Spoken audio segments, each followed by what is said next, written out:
ከእውቀት በላይ ሕይወት የምትሸነፈው በትምህርት ብዛት ወይም ረቂቅ እውቀቶችን በመረዳት አይደለም። ኑሮን የተሻለ ለማድረግ የመጀመሪያው እርምጃ ራስን የተሻለ አድርጎ መገኘት ነው። በአካል፣ በአስተሳሰብ፣ በስነ ልቦና የዓላማ ሰው በመሆን የተሻለ ሆኖ መገኘት ይቻላል። የስልጠና ብዛት፣ የአስተማሪ ፕሮግራሞችን ደጋግሞ መከታተል፣ ብዙ ራስ አገዝ መጽሐፍትን ማንበብ፣ አነቃቂ ንግግሮችን ደጋግሞ ማድመጥ ራስን ገዝቶ ዕውቀቱን መኖርና የተማሩትን መሬት ላይ ማውረድ ከሌለበት የማያባራ ቅዠት ውስጥ መክተቱ አይቀርም። ከቅዠት ለመውጣት ሞክሩ። ሕይወትን በሚያሳምኑ ተጨባጭ ክስተቶች መሙላት ጀምሩ። ራሳችሁ አምናችሁበት ማድረግ ከቻላችሁ ማንንም የማሳመን ግዴታ የለባችሁም። ከጎናችሁ የሚቆም ሰው ፍለጋ አትድከሙ። የሚረዳችሁን ሰው ጥበቃ ቆማችሁ አትቅሩ። ዕውቀታችሁ የሚወራ ብቻ ሆኖ እንዲቀር አትፍቀዱ። መነቃቃት የእድገትን ጉዞ የሚያስጀምራችሁ ነዳጅ ሲሆን፣ ዕውቀት ደግሞ ወደ ከፍታው የምትወጡበት ደረጃ ነው። ብዙ ባወቀ ቢሆን ሕይወትን ለመቀየር ዕውቀት ብቻውን በቂ ይሆን ነበር። አዎ፣ ነገር ግን ዕውቀት ጥበብ አልባ ዋጋ የለውም። ከዕውቀት በላይ የምትኖሩት እውነት ላይ አተኩሩ። ከመረጃው ብዛት በላይ ያላችሁን መረጃ የተረዳችሁትን ነገር ለማድረግ ሞክሩ። ደጋግሞ ከመማር አብዝቶ ከማጥናት በላይ የተማራችሁትን እንዴት መጠቀም እንዳለባችሁ፣ ያጠናችሁትን መቼ መጠቀም እንዳለባችሁ ጠንቅቃችሁ እወቁ። የእናንተ ሕይወት 100% የእናንተ ኃላፊነት ነው። የማይቀይራችሁን መረጃ ከማሳደድ ባላችሁ መረጃና ዕውቀት ራሳችሁን ቀይራችሁ ተገኙ።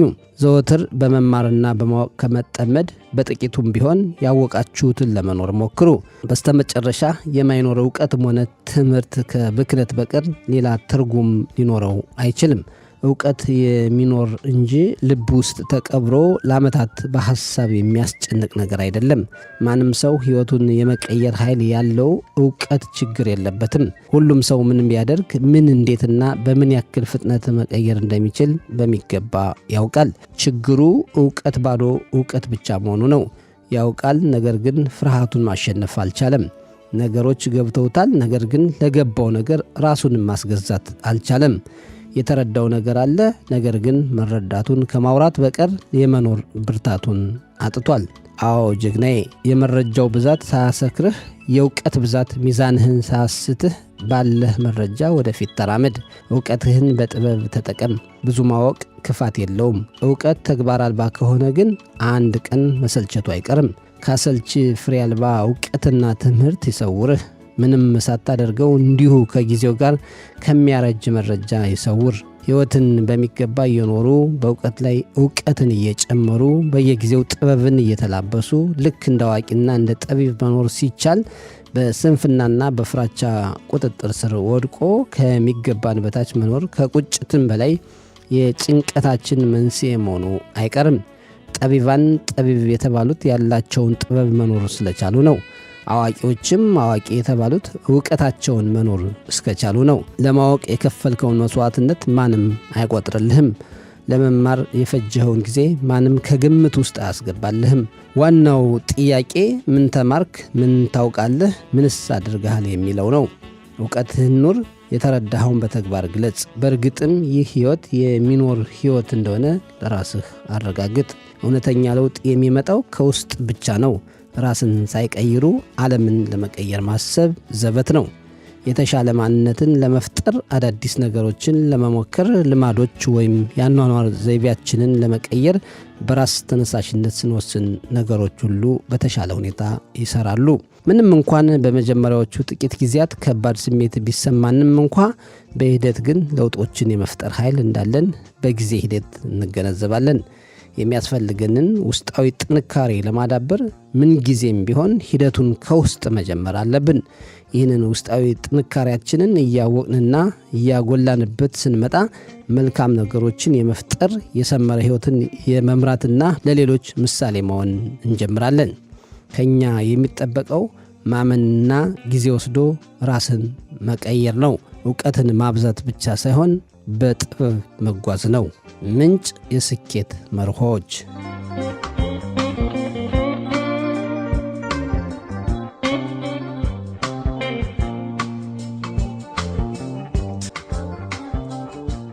ናፍቆት ቦታ ምርጫ ትቶ ሲበላ ከኔው ጋር እረፍት እየነሳ አልተኛ እስኪነጋ መባነን ልማዴ በሸለብታው መሃል አምጣልኝ እያለ ናፍቆትሽ ይጮሃል። ሊያይሽ አስቦ በአካል እንድትመጪ ቢጠራሽ ደመና ጋርዶሽ አላትወጪ። ላላለቀው ፍቅር መለየት ለቀጣው ተሸክሜም ዞር ከልቤ አላጣው። ግር እንዳለኝ ግራው ለኔ አዘን ብሎ ከዓይኔ ሲያውለው ያለፈውን ስሎ አካላቴ ደክሞ አልታዘዝ ብሎ የሚያረገው ጠፍቶት በትዝታ ዝሎ ዛሬም ማዶ ያያል ፀሐይ ብትወጣ ከተራበሽ ልቤ ይዛሽ እንድትመጣ። ደራሲ ኒሞ ዳጊ።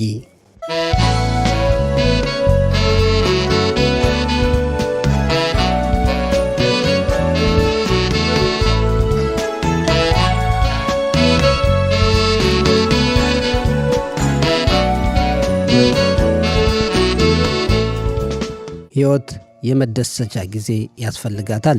የስልቹነት ግዞት የያዘውን ስፍራ ነጻ አድርገው። ድካም የተጫጫነውን ስሜት አድሰው። የታወከውን መንፈስህን አጽደው አስወግደው። ስንፍናን ታግለህ አሸንፈው። ታካችነትን ፊት አትስጠው። ከሚፈታተኑ እውነቶች ራስህን አረቅ። ሙሉ አቅምህን ማሳየት ሞክር። የመኖር ትርፉ ትልቁ ስኬቱ በደስታ መኖር ነው። በምሉዕነት መመላለስ፣ የተፈጠሩለትን ዓላማ ማወቅ እርሱንም መኖር ነው። የሕይወት ጣዕም በመደሰት አቅማችን ውስጥ የታመቀ ነው። የሰውነት ደስታ፣ የማንነት እርካታ፣ የስብዕና ጥልቀት የመኖርን አጓጊነት ይጨምራል። ማንም ጉድለትህን ፈልጎ ሊሞላለህ አይመጣም።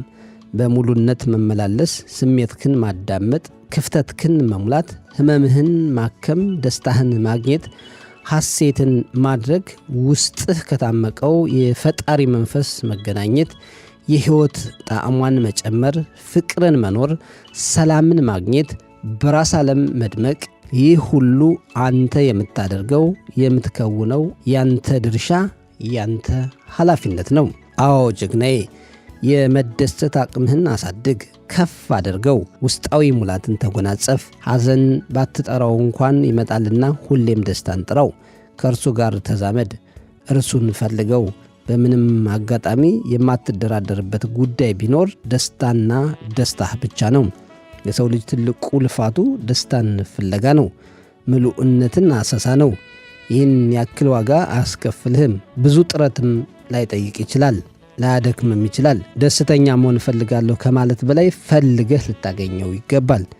የሚፈለግብህን እምነትና ዝግጁነት መለገስ ይኖርብሃል። ተረጋግተህ ያሉህን ነገሮች ብቻ መቁጠር ጀምር። ዋናውና የሕይወት ዘመን ስጦታህን ቤተሰብህን ተመልከት። አንድ የደስታ ምንጭህ ከጎንህ ነው።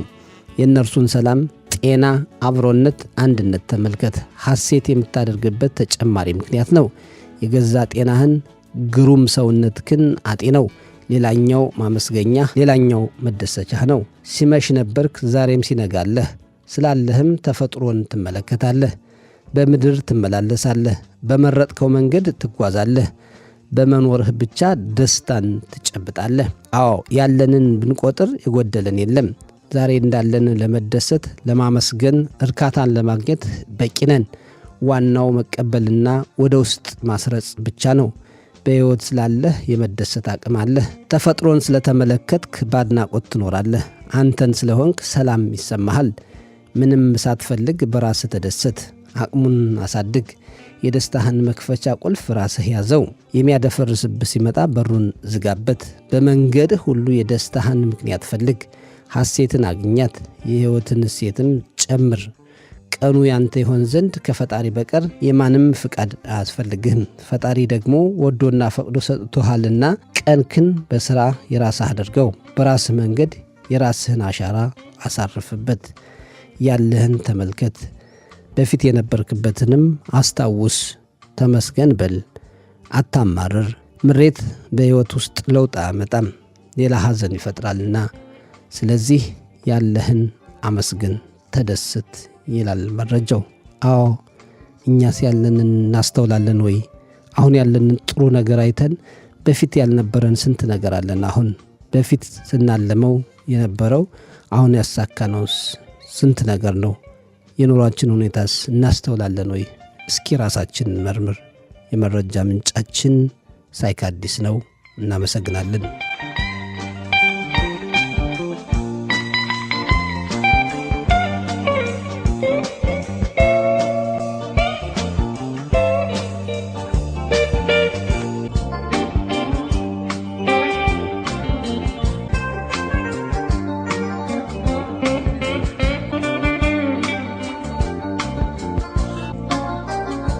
ጥበብ የቆሰለች ጉድፍ ነፍሴን አውሬ የሆነች ማንነቴን አንቺ ቀርበሽ አላመድሻት በመዳበስ ዝም አስባልሻት።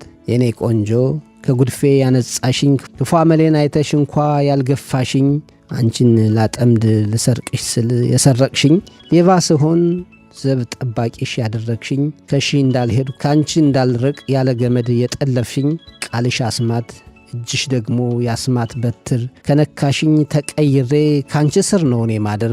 ያንቺስ ይገርማል ሰለሞን ያውቀው ይሆን ይህን ጥበብ በነካው ሰው መጠበቅን ወይ መከበብ በታሪክሲ ይኖር ይሆን ቁርጥ አንቺን የመሰለ ተቅበዥባዥን በማላመድ ከቤቱ ስር ያዋለ እሷ ያጠመደች እኔን አሳ ያለ መረብ በዳበሳ የያዘችኝ እኔን እሳት ያለ ውሃ በእጇ ብልሃት እኔም ብሄድ ዞሬ ከሷ ይሄ ልቤ ፍቅር አይረሳ።